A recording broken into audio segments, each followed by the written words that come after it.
magandang tanghali. Kumikinang na ulo, Diego Bandido. Magandang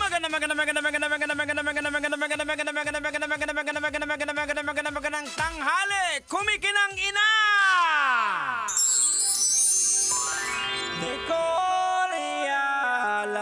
Yan. Di ba?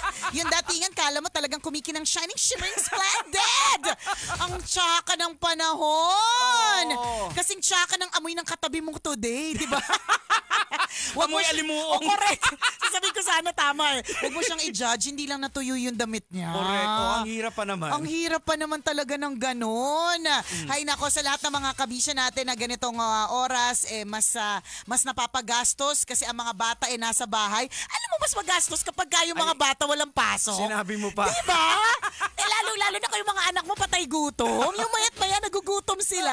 Maya ko minsan nag-i-scroll na. Correct. Ay, parang sarap kumain ito. Tama. Order tayo. Kaya minsan, mas nakakatipid ka pa talaga kapag yung mga bata, yung mga estudyante nasa school. Diba? Kaya shoutout po sa mga nanay at tatay na kanina pa nilalambing ng kanilang mga anak na may gusto silang kainin. Ayan. Pero namnamin din natin yung panahon na ito, lalo kung maliliit pa yung mga anak mo. Totoo yan. Kasi darating yung panahon. Kaya sa anak ko malaki na. Ano? Ay, bumabagyo, lumalabas.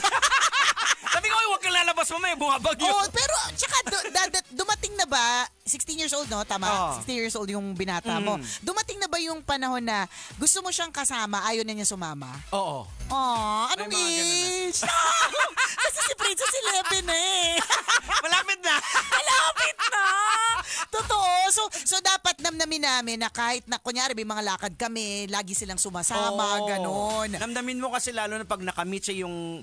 Kasi matagpuan nila yung interest nila. Ayan, yung mga tropa talaga na trip tropa nila. na. O Kasi, kaya, pag nagkaroon ng lalaking interest, Diyos ko po! Ay, nako! Kasi kagaya nung sa anak ko, unang nagkaroon interest yung bisikleta. Okay. So yun, nagbabike. Doon na siya interesado. Mas gusto niya na magbike kaysa sumama sa mga lakad ninyo. Tapos yun nga, nahumaling ulit sa basketball naman. Ayan. So abangan mo si Prince. Kung saan siya mahuhumaling. Sa basketball, abangan kung sa basketball ba o sa basketball player. At dahil anak ko yan, malamang, dun tayo sa player. Alam mo, totoo yan. There are so many times na iniisip natin na parang ang ingay ng bahay, ang gulo ng bahay, ang likot lahat, nakakalat lahat. Kaayos mo lang, kalilinis mo pa lang, pero nakakalat na naman. Damnamin. Kasi dadating talaga yung panahon na wala ng kalat. Kasi iba na yung iba na yung kalat na gusto nila, nagkakalat na yan sa labas, nagwawalwal na yan, wala na sa loob ng bahay. Nasa labas na yung sumusuka.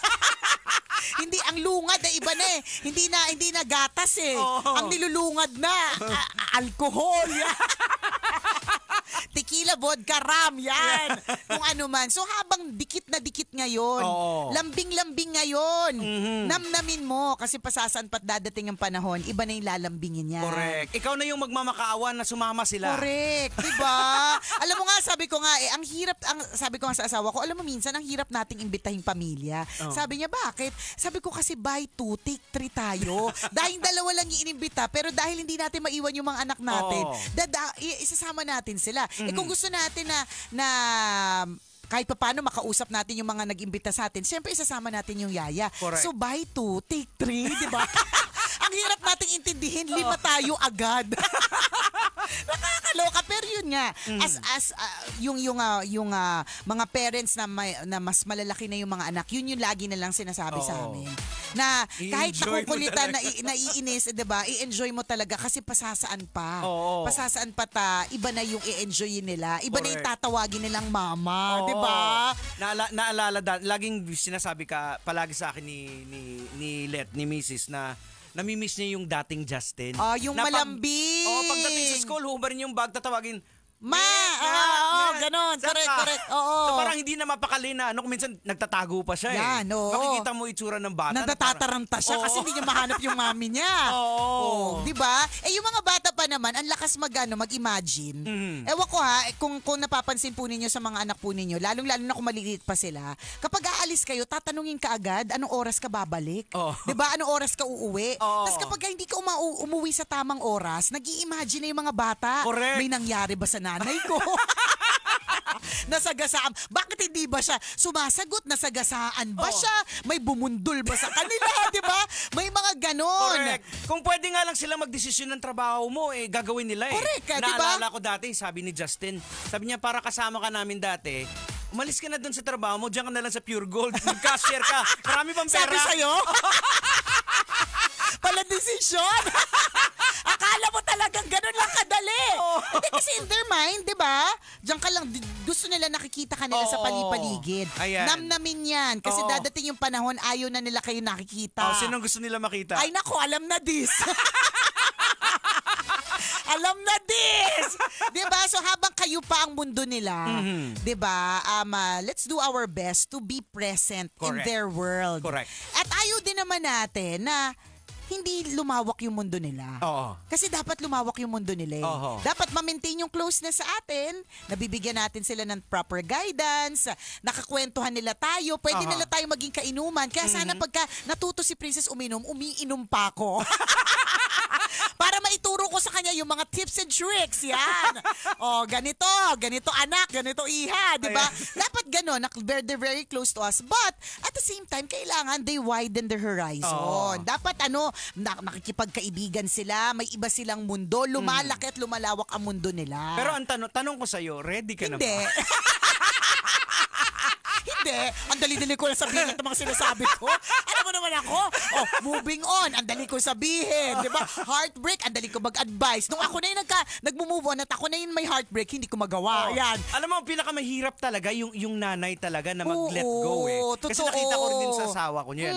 Dati ayaw niyang may service pa. Yan, oo. nakikipano. Nung mag-start na nagsabi ni si Justin na mag-commute sa Nakaya kanya, niya niyang ayaw mag-isa. niya. Oo. So, napakahirap kasi nasanay ka na baby pa yan. Correct. Tapos biglang nagulat ka pala, malaki na pala. Tama. Si Prince nga, ilang taon lang siya, 5. Turning 6 this November. Ayaw niya nang tinatawag na baby. I'm not a baby, I'm a kid. Oh, Oy? oy. Oo, I'm a kid. Makakid ka naman dyan. Ako pa rin naman naguhugas ng puwet mo. Diba? Yung mga ganyan mga moments you will definitely miss. So let's be present during those moments. Correct. Kaya alam, syempre, hindi naman lahat ganon. Katulad ng mga OFW na nakatutok sa atin ngayon. Ay, Diba? oo Gustuhin man nila na magkaroon ng mas maraming panahon kasama yung anak nila habang lumalaki. Hindi naman nila magawa kasi nandun sila nagtatrabaho. Oo, Diba? kaya importante nga din sa mga OFWs yung may timeline ka, hanggang may plano kailan, ka. Kasi oo. ang nakakalungkot po sa mga OFW, sa mga nanonood ngayon, yung walang plano. 'Di ba? Alis ka lang ng alis, hindi mo na mamalayan. Ang laki na niya na pala. Oo, tapos yung pera na pinapadala dito, hindi kasi wala kasing plano eh. Oo, totoo. 'Di ba? Gastos. Correct. So Oo. ano yung plano? Saan pupunta? Oo. Kanino dapat ientrega? Yan, Oo. isa pa yan. 'Di ba? Ang daming Oo. OFW na pag-uwi, all the while akala nila nakapag-ipon, Correct. napaayos yung bahay. O 'di ba? Saan napunta? Yung meron pang susurpresahin. Hindi ko Yan. pa paalam na uwi ako. Oo, di ba? Ito yung address Nako. ng subdivision namin. Sabi ni Mrs. okay Gawa na daw. Oo. Nakatayo na. Pagbaba sa tricycle. Hindi Hindi to ang bahay namin. Kasi ni hollow block wala. May isang piraso na hollow block gangi. 'Di ba? Oo. So yung ganung pagpaplano, Tama. mahalaga talaga 'yan. The persons that you trust, yung hanggang kailan ba Correct. ito gagawin? Oo. May timeline ba, 'di ba? Sino ang mga dapat nakasama ng mga bata habang ako ay wala, O, 'di dapat ba? may plano pinag-uusapan ng mag-asawa, hindi lang Correct. isang tao ang nagdidesisyon. And tandaan na mag-asawa po, kapag kayo po ay mag-asama, kayo po ay isang team.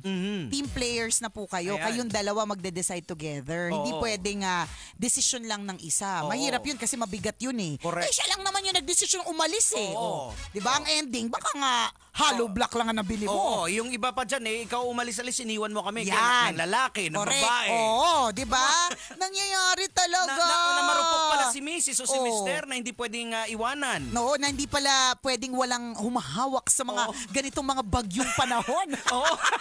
Kasi kapag walang kayakap, naghahanap ng kayakap. Oh. 'Di ba? Pero if it's a decision made by both of you. Yeah, oo. 'Di ba? Titibayan niyo parehas Oo, eh. ihahanda niyo yung mga sarili ninyo. Oo, sa ganyang klaseng panahon na kung saan kailangan pala tayo ay maging mas matatag sa mga ganitong klaseng panahon. Oo. 'Di ba? Ang swerte na nga ng mga OFW ngayon kasi Oo. instant na yung pakikipag-usap. Correct. So if you wanna talk to somebody, instant. Oo, Pwede na. Grabe yung mga Yung panahon dati. Yung- Isipin mo, nag-voice tape ka, tapos kailan dadating yung voice tape? 3 weeks? Tapos itong malupit pa, Oh. yung asawa mo, mister mo, nasa abroad. Barko. Kunyari, barko. Oo, Oh. barko. Sabihin na lang natin kadalasan Saudi. Ayan, Ganon. yan, Saudi. Namimiss yung misis. Di ba, wala pang technology. Sasabihin niya, darling, pwede mo bang picturean yung sarili mo na nakapanty at bra? Tapos, diba, ipapadevelop pa yun. ipapadevelop mo pa yun. Yun yung nakakalurky. Alam niyo po, nakakalurky po yun. Gusto ni Mrs. magpadala ng sexy photos. Pero una makakakita yung Kodak. Yung magde-develop. Tapos, kakilala mo pa yung nagko-Kodak. Alam mo yun? Yung hiya ka na. Yung shot number 32, mga naka-bra at panty si Mrs. Tapos may expose pa. Diba? Isipin mo yun, nahiya ka na kasi yung mga camera dati wala namang parang selfie mode. Wala. So, it's either may uutusan ka para Oo. picturean ka na naka-bra at panty or ikaw, ipoposisyon mo, bahala Oo. na kung paano mo gagawin. Oo. Tapos isipin mo yung kahihiyan, ipapadevelop mo pa. At isipin mo yung pinagdaanan mo lahat ng stress, tapos ma-expose yung camera. Correct. Yung film. Ganun po yung mga pinagdaanan. Pero kinaya. Yun, ang point lang, kinaya Oo. nila. Diba? So ngayon pa na mas matindi ang communication, mas Oo. open ang communication, mas instant lahat, dapat mas kayanin. Oo, correct. Diba? Oo. Wag po itong mahihinang nila lang kasi minsan ang hihinang nila lang. Ano yun? Instant na nga lahat nung araw diba? Oo, dati yung naalala mo pa yung telegrama pa. Oh, diba? Isipin mo yun, Yung telegrama. mahal kasi yung long distance eh. Correct. Diba? Na call. Oo. So magte-telegram ka. Oo, Tapos yung telegram limited lang yung Oo, yung space. Oo. Isipin mo ngayon, pag gusto mo magalit sa mister mo, kapag kalmo, nasa Hong Kong ka, o kaya nasa China, Singapore, kung saan man, OFW ka, gusto mong talakan yung mister mo, Anli. Pwede pang voice message. Di ba pwede pang voice message? Dati hindi Ang voice message mo, voice tape. Oo. So, Ay, grabe yung yun. galit mo, di ba, tapos na nakalipas na bago nakarating sa kanya. Bati na kayo. Nagbati na kayo, saka lang nakarating yung tape ng galit. So pero yung mga tao noon, yung mga in a relationship long distance, kinakaya nila. Correct. 'Di ba? So nakakahiya naman na ngayon everything is instant. Na hindi mo pa kakayanin. Yan. Kaya nyo yan. Oo. 'Di ba? Di ba ka naman dami mo pang reklamo diyan. In an instant pwede mo nang send ka naman ng ano. Video call. Oh, tama. Oh, very safe. Oo, Ayan. di ba? Paano mo nalamang safe? Kasi end-to-end ang End-to-end, user. oh. Walang dadaanan na channel. Sure eh. ka ba? Di, pero kasi dati may mga dinadaanan. Oo. Isipin mo yun, oh my gosh, natandaan ko, Diego, dati. Oo. Nagpadala ka rin? Hindi. Hindi, voice tape dati. Okay. Kumanta ako ng Nothing's Gonna Change My Love For You. Nandima! Ang luma ng ante! Kumanta ng Nothing's Sino Gonna Change. kinantahan mo na Yung nag-record boyfriend ko ka? ng college. Oo, yan yung mga bigayan namin ng messages nung araw. So cassette tape pa yun? Cassette tape. Abangan natin kay Boss Toyo. Baka ibenta na. Sana wala na. Sana naitapon na kasi nakakahiya. Nakakahiya talaga. Ang natatandaan ko dati, bago ka tumawag sa isang lugar, kunyari, kahit local. So kunyari, kung tatawag ka sa Bicol, may dadaanan ka muna na operator. Oo. Sipin mo yun, dadaan ka muna sa operator Tapos para ma-connect. Bago mo ma-connect. Oo. Diba? Tapos tatanungin pa yun na collect or O ano? collect or call? Call Oo, or collect? parang Parang ganon. ibig sabihin, sino magbabayad? Oo. Yung tumatawag o Oo, yung yung natawagan? Ganon. Ganon na po siya. Oo. Pero kami dati, nung araw, ayan na naman yung araw. Halatang halata. kahit sabihin natin wala kami mga cellphone, ganyan yung mga eksenang may dumadaan sa operator or whatever. Pag sinabing 7:30, magkikita tayo sa tapat ng bench dyan sa SM Mega Mall. Magkikita tayo sa oras na yun. Ngayon, may message na nga, sinabi na nga ng anong oras, hindi pa rin nakakarating sa oras. Ay, sinabi mo. Dati walang cellphone eh. Wala! Imagine mo mag-uusap kayo sa telepono. Ito lang yung instruction dun sa puno ng mangga. Totoo! Tapat ng simbahan, alas 7. Yes! Tapos magkikita. Oo. Ako dati meron ako naging jowa na abutan ko yan na Diego na parang, may cellphone na nun, pero basta medyo limited pa yung function ng phone. Pero ang usapan namin, magkikita kami dito sa LRT station na to ng ganitong oras. So, nagkita kami. At nagkikita kami. O kayo ngayon, mga Gen Z, Gen Alpha, ano na? Ha? Hindi pa kayo nagkikita, di ba? Anong Hindi, petsa na? correct. Malapit na undas! Totoo. Hindi ba tuloy-tuloy yung lakad ninyo? Hanggang ngayon, lahat pa rin kayo late. Di ba? Nung araw. Though may mga araw, nung araw naman sa atin dati na hindi naman nakikita kahit nag-uusap. Meron din naman talaga. Halimbawa, sabihin niya, bago pa lang kayo magkikita, sabi mo, Naka-red. May baong kang damit. Pagpangit, hindi ka Totoo. Naranasan ko yan. Yung nasa tapat nga ng parang nasa tapat ng KFC, naka-green. Di syempre, sumilip muna ako, naka-green. Ako naka-green. Hindi ka magpapakita. Hindi. The subscriber cannot be reached. Ay, nako! Oras po natin, 12:39. Correct! Siyempre, kasama po ang kumikinang. Ako pong kumikinang na ulo, Diego Bandido. Kasama pa rin ang kumikinang ina mo na si Nicole Yala. Kailangan pa bang i-memorize yan? Basic! Manufacturing Corporation, ISO certified. Naka-blue, naka-green. Wait, pero ano pa siya? Abot pa siya parang early 2000s, ganun pa eh. Kasi wala pa masyadong... Wala pang, may mga cellphone pang mga one-liner lang. mga ganun. Wala pang pictures Wala nun. pang picture. Oo. Kasi yung una kong jowa na kapatid ng isang taga dito, nag-meet kami sa Mega Mall. Sa may bookstore. Kasi alam mo ko ba't bookstore? Jegs. Kasi kunyari talitalinuhan ako. Kunyari... Pag kunyari nakita niya ako, basa-basa kunyari ng book. Umaanggulo. Feeling mo, dito siya. So, ito yung angulo ko. Ayan, angulo ako ganyan, parang studios na parang maganda, ganon.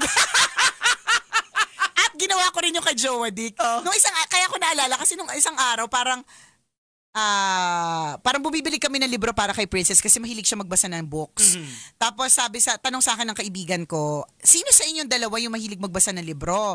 Sa aming dalawang mag-asawa? Sabi ko, syempre ako. Sabi ko, ako talaga yung mahilig magbasa ng libro. Tapos sabi niya, nung isa nga nating date parang tinitingnan niya yata, parang hinihintay ko siya. Hindi ko ito makakalimutan, sa Friday sa Robinson's Manila.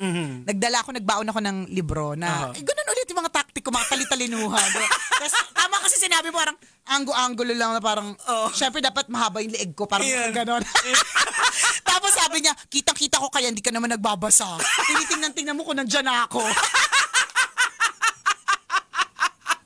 Para-paraan. Sabi ko, oh my God, totoo ba? Kainis naman.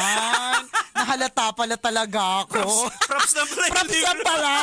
Yun, so dati may mga ganun. Magkita kayo sa ganitong bookstore, sa lane, sa counter ganito ng national, ganyan. Hindi naman naliligaw, nakakarating naman. Nakakarating. At totoo yun, na pag sinabi niya naka-blue, tas ang pangit na naka-blue, totoo yun, hindi na magkikita. Kami talaga mga lalaki, may baon talaga kaming damit. Totoo. Kami din. Sabi mo ako naka-green, tapos ayan. naka-red. Diba? Pagtingin ko sa naka-red, ay, tsaka palit ako ng damit.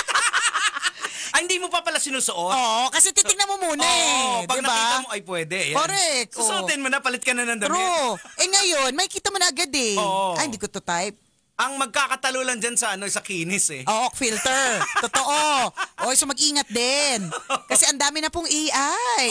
Sandamukal. Sana ang kinis-kinis, pero pagkita nyo, ay, saan yung makinis, diba? Alam mo naman, sa mundo ngayon, ang daming half-half. Half Philippine, half filter. Maraming ganun.